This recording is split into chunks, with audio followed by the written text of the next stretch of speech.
बिस्मिल्लाहिर्रहमानिर्रहीम। शुरू करता हूँ अल्लाह ताला के बाबरकत नाम से जो दिलों के हाल बेहतर जानता है। करोड़ों दरूदो सलाम हज़रत मोहम्मद सल्लल्लाहु अलैहि वसल्लम की ज़ात अक़दस पर जिनके लिए ये जहान तख्लीक किया गया। मैं हूँ मोहम्मद मज़हर इकबाल और आप देख रहे हैं मेरा YouTube channel Mazhar Iqbal official. आज हम दो चीज़ों पे बात करेंगे, दो अहम खबरें हैं। एक तो सदर आसिफ अली ज़रदारी मुल्क के 14वें सदर बन गए हैं, पहली खबर तो ये है। दूसरी, इसके साथ ही पंजाबी जो ज़ुबान है उसके साथ सौतेली माँ का सा सलूक हो रहा है। ये वज़ीर आला पंजाब मरियम नवाज़ ने इतराफ़ किया है। एक तकरीब में वो गई थी और उन्होंने इस पर कुछ कहा है, इस पर भी हम बात करेंगे। लेकिन पहले हम बात करते हैं सदर आसिफ अली ज़रदारी के इंतखाब की। सदर आसिफ अली ज़रदारी इससे पहले मुशर्रफ दौर में उन्होंने ईवान सदर में वो आए थे और 5 साल तक मुल्क के सदर रहे। उन्होंने मुशर्रफ को जिस खूबसूरत अंदाज से ईवान सदर से निकाला, ये काम वही कर सकते थे। अब एक मरतबा फिर वो ईवान सदर में आ गए हैं। अब सदर आसिफ अली ज़रदारी के बारे में ये कहा जाता है कि वो इंतहाई ज़ीरक किस्म के सियासतदान हैं। सियासत का, मफाहमत का बादशाह उन्हें कहा जाता है। उनकी जो काबिलियत है, उनकी जो खूबियाँ हैं, उनका इतराफ़ ना सिर्फ मुल्की सियासतदान, मीडिया, बल्कि गैर मुल्की मीडिया भी करता है। उनको हर तरह के अलकाबात से नवाजा गया, लेकिन वो ठंडे मिजाज के आदमी हैं। उनको पता है किसका वज़न कितना है, किसको डांटना है, किसके आगे झुकना है। तो इन चीज़ों की वजह से सियासत में आजकल वो बड़े जो है वो आजकल ज़ेर बहस हैं। आसिफ अली ज़रदारी मोहतरमा बेनज़ीर भुट्टो से शादी के बाद मंजर आम पर आए। उनको शोहरत मिली कि मोहतरमा बेनज़ीर भुट्टो के वो शौहर नामदार हैं। फिर वो वज़ीर माहौलियात भी रहे। फिर उसके बाद जो 10% का भी उन्हें अलकाब दिया गया। नवाज़ शरीफ के दौर में उन्होंने जेल भी काटी। उसके बाद जब मोहतरमा बेनज़ीर भुट्टो शहीद हुई, उसके बाद वो जो है सियासत में मुकम्मल तौर पर खुलकर सामने आए। उन्होंने जो उन पर ये इल्ज़ाम था कि उन्होंने पार्टी को सिर्फ सूबा सिंध तक महदूद कर दिया है, लेकिन अब वो न सिर्फ सिंध बल्कि बलूचिस्तान के अलावा मरकज़ और ईवान सदर में भी वो पहुंच चुके हैं। आसिफ अली ज़रदारी को 411, जबकि उनके मद्दे मुकाबल महमूद खान अचकज़ई को 181 वोट मिले।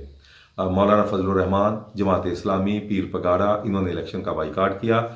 तहरीक इंसाफ ने इलेक्शन कमीशन को एक पटिशन दी थी कि चूँकि इलेक्टोरल कॉलेज इस वक्त मुकम्मल नहीं है, 92 के करीब नशिस्तें खाली हैं और हमारी नशिस्तें छीनी गई हैं जो मखसूस नशिस्तें थीं। अदालत ने इन पर स्टे दिया हुआ है, लिहाजा इलेक्शन रोका जाए। इलेक्शन कमीशन ने वो पटिशन जो है वो मुस्तरद कर दी और इलेक्शन करवा दिए।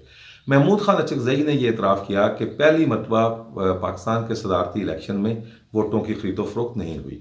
अच्छी बात है। अब सदर आसिफ अली ज़रदारी जो है वो मफाहमत के बादशाह हैं। अब देखना ये है कि जो फेडरेशन की इकाई फेडरेशन है इस वक्त ईवान सदर या सदर का ओहदा, वो कैसे चलते हैं, खुसूसी तौर पर KPK के सूबे को लेकर, जहाँ पर उनका मुखालफ अली अमीन गंडापुर वज़ीर आला है। वो तो सदर को सदर मानने को तैयार नहीं है। वो तो इस इलेक्शन को धांधली ज़दा इलेक्शन करार दे रहे हैं और हर रोज़ जो है वो इसके ख़िलाफ़ एहतजाज कर रहे हैं। सबसे बड़ा जो मुश्किल मरहला है वो अली अमीन गंडापुर के सूबे में जब सदर जाएंगे, क्या वो उनका इस्तकबाल करेंगे, क्या उनको प्रोटोकॉल सरकारी दिया जाएगा। वैसे पाकिस्तान में मुखालफ आदमी को प्रोटोकॉल देने का रवाज नहीं है।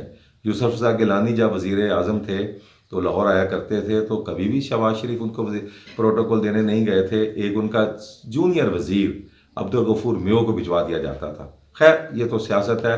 अब आसिफ अली ज़रदारी ईवान सदर में पहुंच चुके हैं। छियाला एक सदर है। अब देखना ये है कि वो ईवान सदर में अपने दिन कैसे गुजारते हैं मुखालफिन के साथ। उनकी जो मफाहमत का बादशाह उन्हें कहा जाता है कि वो मुखालफिन को कैसे राम करते हैं ताकि ये दूसरों के लिए एक मिसाल बन सके। दूसरी हम बात करते हैं मोहतरमा मरियम नवाज़ अल-हमरा हाल लाहौर में वो आईं। एक तकरीब जो थी जो पंजाबी सकाफत के हवाले से थी, उसमें उन्होंने बड़ी खुल के बातें की कि पंजाब में पंजाबी बोली नहीं जाती, पंजाबी लिखी नहीं जाती, पंजाबी समझी नहीं जाती। और अफसोस की बात यह है कि उन्होंने खुद अपनी जो तकरीर है वो उर्दू में की। کیونکہ انہیں خود بھی پنجابی بولنی نہیں آتی. باتیں کرنا تو بہت آسان ہے، آپ اس پہ عمل کر کے دکھائیں. آپ خود پنجابی میں تقریر کرتی. انہوں نے کہا جی ہمارے ہاں کلچر ہے کہ پنجابی گھر میں بولنا اچھا نہیں سمجھا جاتا، لوگ بچوں کو اردو پڑھاتے ہیں.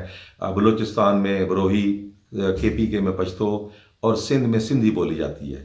بالکل بولی جاتی ہے، لیکن وہاں پر میٹرک تک لازمی ہے.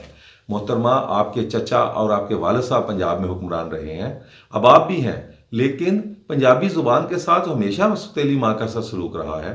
آپ نے کسی جگہ اس کو لازمی قرار نہیں دیا. میٹرک تک اگر پنجابی لازمی قرار دی جائے، ہر شخص پنجابی پڑھے، پھر اس کے بعد آپ دیکھیں گے کہ لوگوں کو کیسے پنجابی نہیں آتی. بدقسمتی یہ ہے کہ پنجاب اتنا بڑا صوبہ ہے، سندھ چھوٹا صوبہ ہے، کے پی کے اس سے چھوٹا بلوچستان، لیکن وہاں پر مادری زبان کو جو ہے وہ ترجیح دی جاتی ہے. مادری زبان لوگوں کو بولنا آتی ہے، مادری زبان لکھنا آتی ہے، مادری زبان جو ہے وہ پڑھنا آتی ہے. پاکستان کی بدقسمتی اور پنجاب کی بدقسمتی یہ ہے کہ کوئی پنجابی اخبار نہیں ہے. میڈیا کی اگر ہم بات کریں، کوئی میڈیا پنجابی کا چینل نہیں ہے. ایک چینل نکلا تھا، بند ہو گیا، کیونکہ پنجابی بولنی نہیں آتی، پنجابی لوگ سنتے نہیں ہیں، پنجابی لکھتے نہیں ہیں. تو یہ پنجابی کے ساتھ اگر آپ یہ سلوک ختم کرنا چاہتی ہیں ستیلی ماں کا سا، تو اس کو میٹرک تک لازمی قرار دیں. تبھی پنجابی جو ہے وہ گھروں میں بولی جائے گی. خود بھی پنجابی بولیں.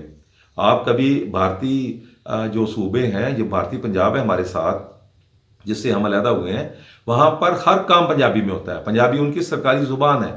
تو جب آپ اپنا کام پنجابی میں کریں گی، پنجابی بولیں گی، پنجابی لکھیں گی، پنجابی کہیں گی، تو پھر سندھی جب بھی سندھ میں جاتے ہیں سندھی میں بات کرتے ہیں، بروہی میں بات کرتے ہیں، بلوچ، جبکہ پشتو میں پٹھان باتیں کرتے ہیں. وہاں پہ ہم لوگ تو ایک جو ہے اشرافیہ، خود ساختہ اشرافیہ جو ہے پنجاب میں، وہ پنجابی کو پنپنے نہیں دیتا. پنجابی کے فروغ میں سب سے بڑی رکاوٹ ہے. میری محترمہ مریم نواز صاحبہ سے گزارش ہے کہ اسمبلی سے بل پاس کروائیں، پنجابی لازمی قرار دیں میٹرک تک، تاکہ اس زبان کے ساتھ ستیلی ماں کا سا سلوک ختم ہو. اجازت دیجیے، اللہ حافظ.